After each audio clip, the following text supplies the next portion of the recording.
So now it's time to start with the JavaScript part for the project. So for that we need to use the script.js file. So inside of that, first we need to create the object, and also we need to create the function that is this particular submit what. So I'm going to copy the name of the function and come back to the script.js. And by the way, this file is already linked inside the index.html by using this particular script tag, which is the same file, means the script.js file present in the same directory where my index.html is present, or also the style.css. Now coming back to the script.js, so first I'm going to here use the function keyword, function, then we need to actually provide the name of the function, then to start the body. Okay, inside of the function, first I need to get the reference, so it is a const, and then I need to here use the selected and option is equal to document.getElementById, and then means not get element by id because mostly we use it. In this point of time we are going to use the query selector, and then we need to provide the query selector parameter by inside the quotes. So we need to use here input, and then we need to use the array brackets, then name, because we are actually working with the radio buttons, so that is the reason we need to actually look for the name value, input type which is name having a poll, and then we need to actually check state. This is a pseudo class, so that whenever we select this particular element we want the id of that element. So don't worry what is id, I'm going to do the same. Actually I press the control save in the browser, that is the reason the window is popped up. So after doing this, the next thing is we need to actually check for the condition here. So if, then we need to here select the condition. Okay, so here it is like selected option, so it is like selected option, not security policy, it is like selected option. If it is not selected option, then we actually want to display the alert. So if there is no option is selected, we want to display the alert. So here I am going to use the alert function. Instead of that I will going to specify the alert message, which is please, and then we need to here provide the return, and then terminate that. If I select it, and now if I click on this submit value, you can see the alert is popped up. If I select any of the option, then there is no pop-up appeared, means the alert pop-up. Alright, the next thing is we need to get the IDs from this particular option. So for that we need to create the variables outside of this particular if block, because this is for the non-empty value check. If we didn't select any option, this is for that particular condition will be checked. Alright, means the option is not selected, then we want to execute this particular line of the code to display the alert, and then we want to return the execution of the code. Next we need to create here at the top an object. So I'm going to here create the array of objects. So it is like const, then we need to here create the options, because it is a multiple options application, that is the reason. So we are going to use here the array. So every array element has one object value, so it is like object id, because every option has a unique id, and then we need to specify the values inside the double quotes, which is the option 1. Then we need to specify the comma, then the main text that denotes the programming language, which is JavaScript, at this first index, which is the 0 index of the array. Then the votes, this is the key that is used to actually display the value, because once we select it and submit the value, then actually we want to increment the value of this particular vote. Now I'm going to duplicate into 3 more times. This is for the option 2, this is for the option 3, and this is for the option 4. Now it's time to change the programming languages. So according to this particular like structure, like in the first place we have JavaScript, in the second we have Python, in the third Java, then in the fourth one we have C++. So I'm going to specify the options here also the same way. In this particular order I want to say like Python, then here we need to add the Java, and this is for the C++. Control save it, then nothing will be changed because it is actually an object that will be used inside this submit what function. After that, come back to this particular function again. Here we are going to create the variable which is the option ID. Now you will get the idea why I have created these checked state. So if I actually here use the console log, console.log, right, and if I here use the selected option dot value, right, control save it and come back to the browser again. If I press here F12 key here, and here you can see and code reference error. Okay, so we need to actually remove this line of the code. Once I just demonstrate the code, then I will be come back to the code again. Now if I select here any option, if I click on submit word, we can see now we actually select the option 1. If I select this Python, then you can see we actually select the option 1. So this is particularly actually getting the values, means whatever selected option we are actually getting the value. If we didn't specify this checked attribute, it is always gives us a option 1. If I select the third option, click on, then you can see we get the option 1. If I select the second one, then we can see we still get the option. If I select the fourth one, then we get this again option 1. So that is the reason I have specified here a checked pseudo class, so that we can get the correct checked option value which will be initialized to this selected option variable. I can see the option 1. If I select the third one, we get the option 3. Selecting the second one, we get the option 2, and if we select the fourth one, then we get the option 4. Okay, so that is how the check pseudo class element doing its result, means performing its action. Now it's time to create the variable that actually we want to do here. So it is like const, then we need to create the option id. Id is equal to, and here we need to use a selected option dot value. Now I'm going to remove this console statement here because now its usage is completed, because I already explained what this particular option variable does, means selected option variable does, and what this check attribute does, which is this pseudo class element. After doing this, we initialize the selected option value to this option id variable, and then we need to create here a second variable also. So it is like const, and then we need to here create the selected option object. So for object, we need to create here the obj, so that the variable name will become little different, because here we need to get the object. So we are going to use the array, which is the options array, and for every element we are going to use the find function. Instead of that, we need to provide the callback, which will takes the option. Okay, and then I will be here using the arrow function, and then we need to provide the option dot id if it is equals to the selected option id, which is the form option id.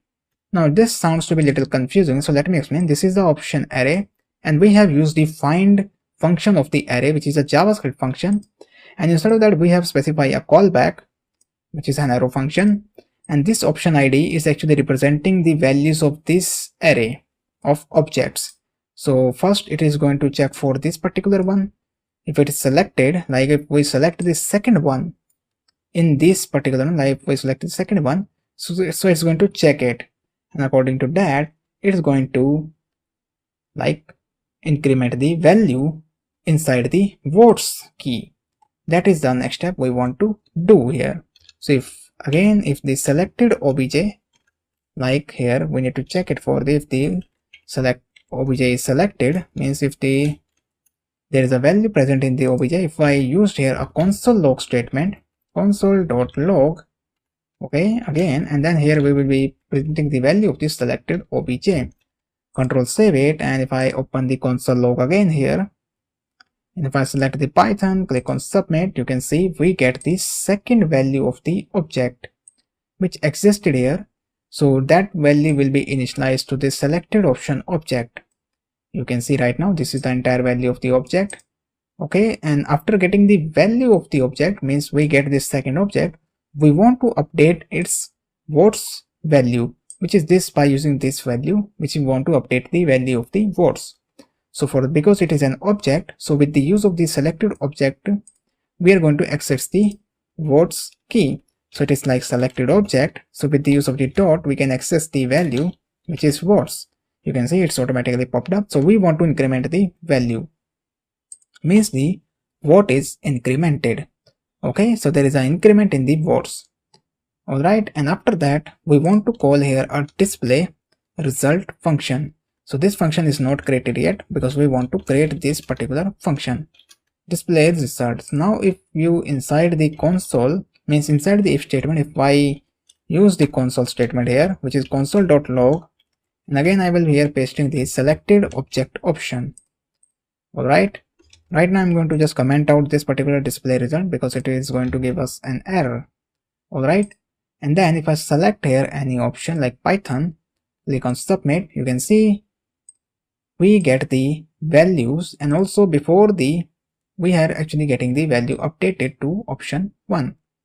Alright, now if I refer, because the entire object is updated, because object is a like mutable, so if we update the main object value, it's going to also reflect back to the actual value. Alright, that is a basic core Java principle. The third option, and if I click on submit, then you can see we get the third option, and also the value of this particular third option what is also updated. If I again click on this submit, then you can see the value of the third option is becomes 2 incremented. So actually I'm going to use here only single console statement, just commenting out this particular one, just seeing the result inside the if statement. If I select the Python, click on it, then the votes value will be updated. If I click on it again, submit value, then again we get then we can see the values updated. So our code is working great. Now the next step is we need to actually display the results. So for that we need to create this particular display result function. So make sure you are outside of this particular submit what function. So we need to create the display result function. So here we need to create the function display result, then to start the brackets and its body. But before creating the display function code, we need to create here one more function, which is for the get total votes, because here we are going to use the concept of the reduce function of the array, means we are going to use the function called reduce. So we want to return options, which is the array. Inside of that we will be applying a reduce because we want to actually get a one single value out of the multiple values of the array. So we are actually here providing the accumulator concept, means accumulator which actually used to get the main thing, like we want a total here. So actually I'm going to specify a total, and then we want to here provide the option. Alright, and then I will be here providing the callback syntax, which is arrow function. Then we want a total here, total, then plus whatever what actually we want to get the total, we actually want a total of the votes. If it is not that, then we want to get the 0. So this single line of the code does what? It's going to give us the total votes and add it into the single value by using the reduce function. Again, if you are not familiar with the reduce function, you can check out the basic documentation of the JavaScript. Now come back to the display result so that we can actually format the data and display the data in this particular format. Alright, so for that we need to specify the code inside the display result function. So the first thing is we need to get the reference to this particular result element in order to display the result. So here we need to create the variable which is const,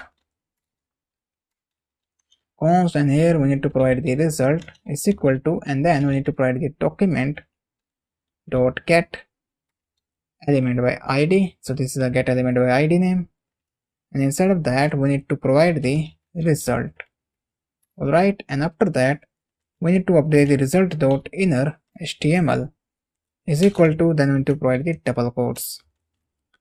Okay, so after that once we done it, we need to use the for each to the array, because most of the time we use the for each function. Instead of that we need to provide the callback.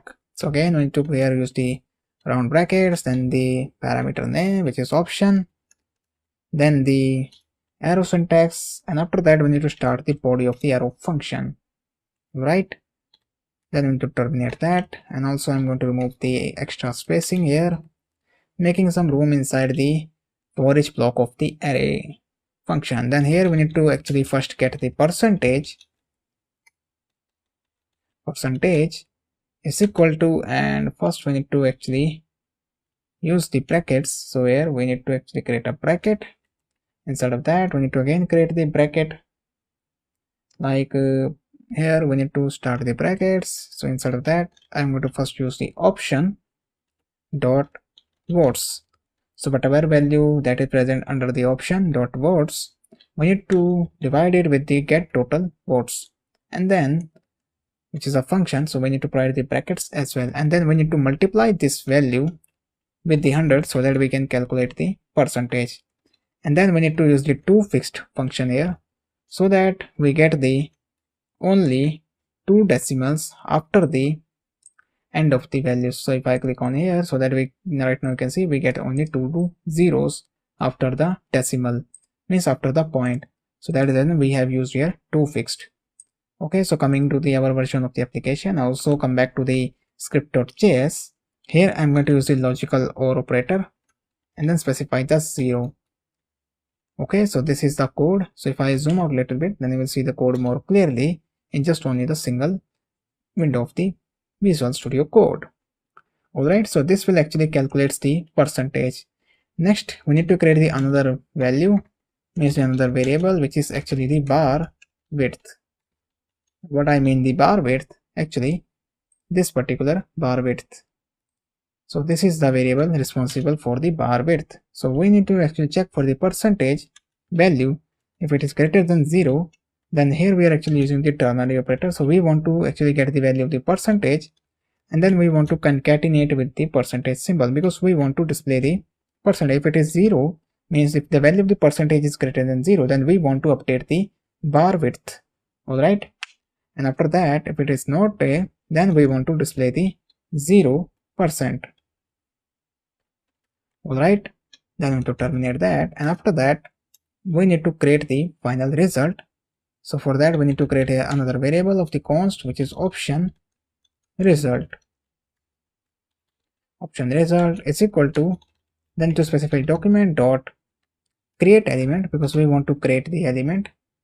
So document dot create element, that is this one, and inside of that we need to create the element which is called division. So it's going to like division element we want to create. After creating the division, we want to update its value, which is option result dot class name, and then we need to here specify the option result. Alright, and then we need to terminate that class name, because we have specified the class name to this option result here.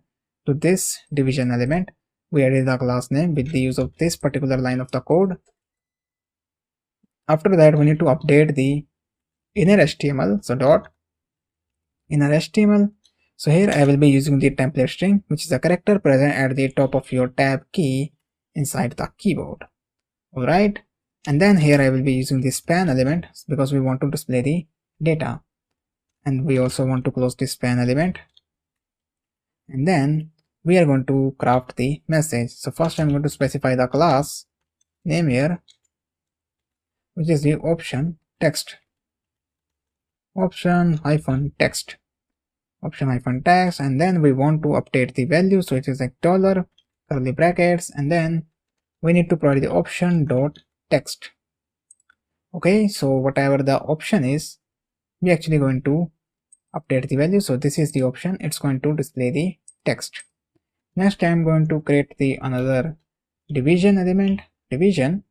So we actually want to write the entire code, because it is a division tag, then class is equals to, and then here I will be using the bar container.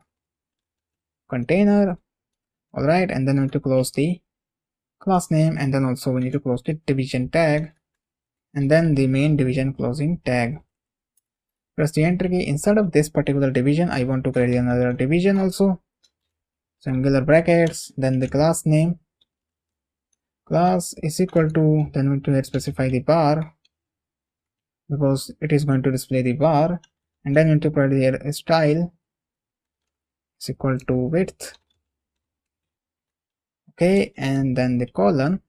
Inside this particular width, we have to specify the colon. Okay, and then inside of that we want to display the value, so we are going to specify the dollar and curly brackets, and we want to display the value of the bar width. Then we need to terminate that because we have used here a style attribute. Okay, and after that we need to close this particular division tag. So it is like a closing tag of the division, and then we need to provide the division tag closing. Alright, so this is for the division. Then we need to create the percentage. So I'm going to copy this here, paste it here. Then we need to change the class, because the last one we actually want to display the percentage as well. So for that reason I'm actually going to use here the percentage. So it is like percentage, and then we need to actually update the value. So the value is like bar width. Then we are actually getting the value of the percentage. So it is like percentage because we have already calculated it. So this marks the completion of the code for the option result, because we are actually able to set the data. Now we need to set this to this particular result division. Alright, so after this particular one we need to add the result dot append child, because we want to append as a child to the division. Alright, as a child to the division means add the code as a child to the division option result. If I control save it and if I click here and click on submit, you can see now we get the Python percentage 200. If I select Java, now you can see the percentage is actually divided between these two as a 50-50. Now if I select this C++, if I click on submit, now you can see the percentage is divided into 3 different parts. Selecting the JavaScript, submit it, then you can see the percentage is divided into 4 different parts. So our code is working fine, and also the logic. Now the only thing is left is to actually style these. So remember, I already told you, once we complete with the JavaScript, then we are going to start with the CSS part again inside the style.css. Even I can do that by just adding this code here, copying it and add it here, and I can done it in the CSS, but I want to do that after completing the JavaScript. Alright, so coming back to the style.css again. So here, after this particular button hover, we want to style the result. Okay, so I'm going to close this console here. So this is the result, so that we can see the code more clearly. So here, margin at the top, I'm going to write here 20 pixel. Then I will be increasing the font size to 20 pixel again, and then I will be using the color, because we actually want to use the same color, which is hashtag F9, or I can say the F1493. This is the color we want to use. Then we need to change the display. So display is going to like flex, and then after that I will be using the flex direction, which is going to be the column. And then we need to add here align items, which is going to be the center.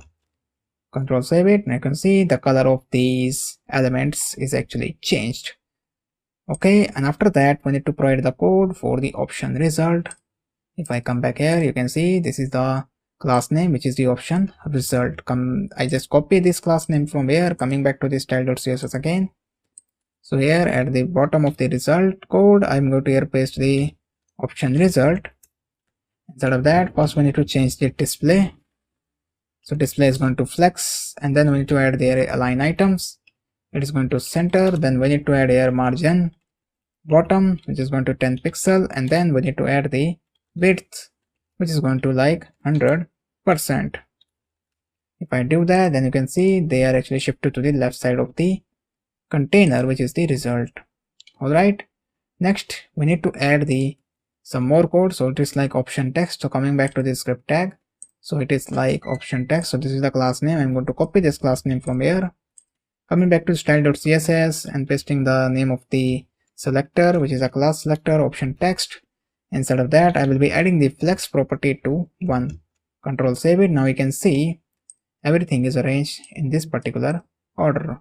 Alright, next we need to create the bar. So for that, again coming back to script.js, so this is the class name for the bar container. Copy it, coming back to the style.css, and again pasting the name of the bar container. Instead of that, first I'm going to specify the flex property here direct, which is the flex, and I'm going to apply the flex to 3. Now you can see they are actually split in this particular 3 form. This is for the bars that we are going to display right now. Inside the bar container, I'm going to change the background color, so it is like FF493. Now you can see color is not visible because we want to provide the height, which is going to be 10 pixel. You can see now these bars are appeared, And then I need to provide the margin left, because right now they are very close to the this particular right percentage values. So we actually want to provide the margin to the left side, so it is like 10 pixel. You can see now the margin is applied. Actually margin is applied, which is margin from left 10 pixel. Okay, and then we need to add the border radius property. So border radius is going to like 5 pixel. Now we get the rounded borders. Okay, and if I can here provide the 20 pixel, you can see it's actually applied. And after that we actually want to do here the overflow to hidden. Okay, so that is for the bar container. Now we need to also provide the code for the bar, which is this particular div tag, which is the class name bar. So coming back to the style.css again, pasting the name of the code, and then we need to start the body. Alright, instead of that, first I'm going to provide the height. So height is going to like 100%. Control save it. And after that I'm going to specify the background color. So it is going to like F943. And then I'm going to provide the width. So width is going to 0. And then I'm going to provide the transition.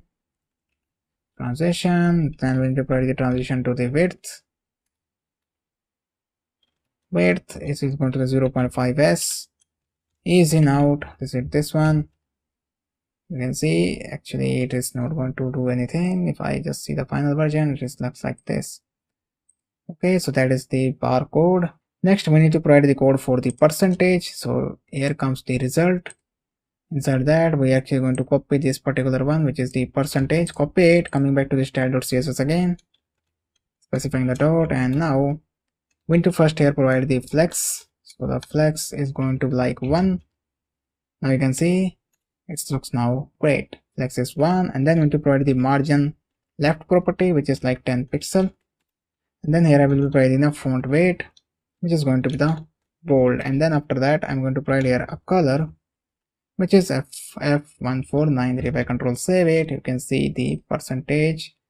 If I refresh it, if I select it, then you can see it's going to display the percentage. Now you can see it's going to display the Python. If I select it, if I just refresh the final version of the application, still by default it's going to display these. Now there is some problem inside this particular application. If I click on the submit, you can see there is like some problems exist. Now the values of these bars is not updated, and also when there is no percentage is also appearing. So if I click on it here, like in the final version of the application, you can see the values of the bar is also updated according to the selection, also this percentage symbol. So we need to fix this inside the version of the application that we are actually developing. Also when we refresh it, you can see there is a content of the result is actually hidden. So we need to actually come back to the script part. So here outside of the global, means inside the global scope, we need to call the display result function. If I save it, and if I see, now you can see the bars is also appearing. Now for the percentage symbol, that is not appearing. That is because here we need to concatenate with the percentage. So now we are actually able to see the percentage as well. Now the error is solved here. Now the only error is left is actually when we click on it, then we want these bars to be behave like according to the values. So this is actually a small fix inside the CSS. So inside the CSS of the bar container, we need to here provide the different color. So that is the reason it is not working. So F3, and if I here control means terminate that, and if I control save it, now you can see the values is actually updated according to the value of these percentages, means the bar value is updated according to the value of the percentages. If I select the C++, if I select the Java, if I select the Python, if I select the script, now you can see the values is actually updated. That's it for this particular part of the project, which is the poll system application. I know that it is actually a little tricky project. It has some logics which is not very easy to understand, but believe me, if you try to do it by yourself and just exploring on the internet just like I do, you will learn this project more quickly and develop it, and you can add some modification inside of that one. Alright, so that's it for this part of the module. If you like this module, then please leave a review, because your review definitely going to help me to reach more students and also give me some positive signals to actually create more awesome content like this. So thank you for watching, and I will see you in the next course. Thank you very much.